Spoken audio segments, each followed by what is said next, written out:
नमस्कार, म रोजी स्वागत गर्दछु यहाँहरूलाई मेरो च्यानलमा। आज म यहाँहरू समक्ष भेज चाउमिनको रेसिपी लिएर आइसकेको छु। आशा छ आजको भिडियो यहाँहरूलाई मनपर्छ होला भनेर। यदि मन परेमा भिडियोलाई लाइक अनि च्यानललाई सब्सक्राइब गर्नु नभुल्नुहोला। यहाँ चाहिँ मैले नुडल्स बोइल गर्नुको लागि 3 लिटर पानीलाई हाई फ्लेममा उमालिसकेको छु। अब चाहिँ म यसमा ठुलो चम्मचको 1 चम्मच नुनलाई एड गर्दैछु।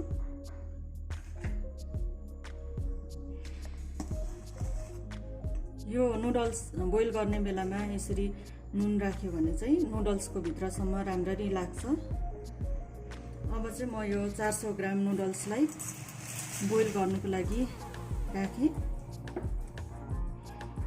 यो चाहिँ धेरै खस्रो पनि छैन, ठिक्कको नुडल्स छ।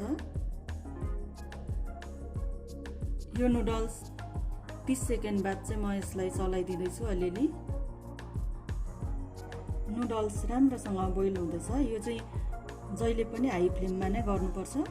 यो चाहिँ पुरै बोइल गर्नु पनि हुँदैन, 80% मात्र गर्नुपर्छ।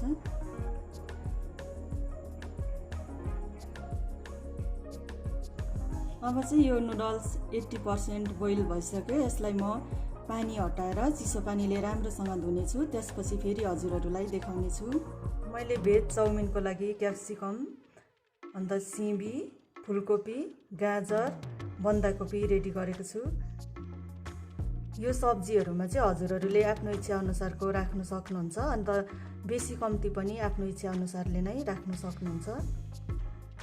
यहाँ चाहिँ मैले 50 ग्राम जति प्याजलाई काटेको छु अनि स्प्रिङ ओनियनको यो फेदपट्टिको सेतो भागलाई पनि अलिकति काटेर राखेको छु। यहाँ मैले ठुलो चम्मचको 3 चम्मच जति यो चिल्ली सस राखेको छु, अन्त ठुलो चम्मचको 3 चम्मच भिनेगर, ठुलो चम्मचको 2 चम्मच सोया सस, ठुलो चम्मचको 6 चम्मच चाहिँ यो तेल राखेको छु। अनि यहाँ अलिकति धनियाँ पत्ता, स्प्रिङ ओनियन अलिकति काटेर राखेको छु, अनि अलिकति लसुन र अलिकति हरियो खुर्सानी पनि काटेर राखेको छु। अनि यो स्वाद अनुसार नुन छ, अनि अजिनामोटो अलिकति यो 4-5 पिन्च जति राखेको छु, अनि सानो चम्मचको आधा चम्मच चाहिँ यो मरिचको पाउडर राखेको छु। मैले यो नुडल्सलाई चाहिँ पानी हटाएर चिसो पानीले राम्रोसँग धोएर यो ठुलो पराकमा 5 मिनट जति राखिसकेको छु। अब चाहिँ म यसमा यसरी तेललाई राखेर चलाउँदैछु।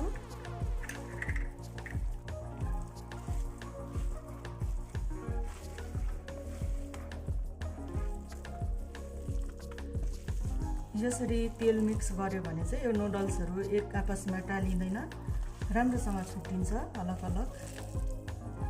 मैले एउटा प्यानमा अघि राखेको तेललाई तताइसकेँ। अब चाहिँ यसमा म यो हरियो खुर्सानी र लसुनलाई राख्दैछु। त्यसपछि चाहिँ यो दुई खालकोमा प्याजलाई पनि राख्दैछु।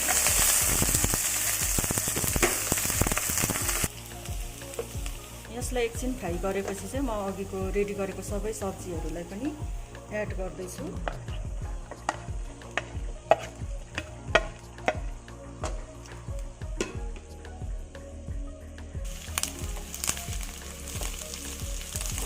यो सबैलाई चाहिँ 2 मिनट जति यसरी नै चलाउँदै पकाउनुपर्छ।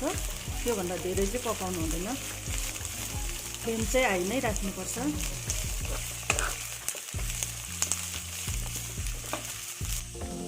अब चाहिँ यो सब्जी पाकेको पनि 2 मिनट जति भइसक्यो। अब यसमा म नुडल्सलाई राख्दैछु। सब्जी पाक्दै गर्छ, माथिबाट चाहिँ म नुडल्सलाई यसरी राख्दै जाँदैछु।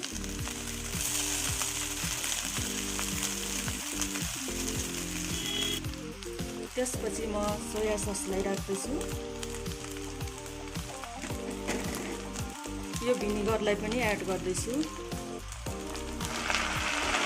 चिल्ली ससलाई पनि राख्दैछु। अनि यो अजिनामोटो, मरिच पाउडर र नुनलाई पनि राख्दैछु।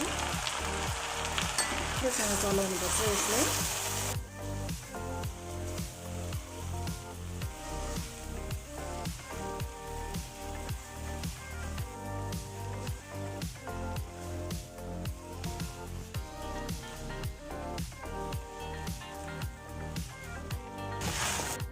अब चाहिँ यो चाउमिन रेडी भइसक्यो।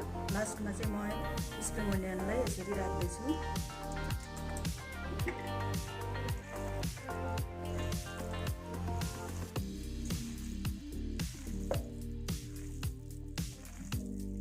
अब चाहिँ यो भेज चाउमिन खानुको लागि एकदम रेडी भइसकेको छ।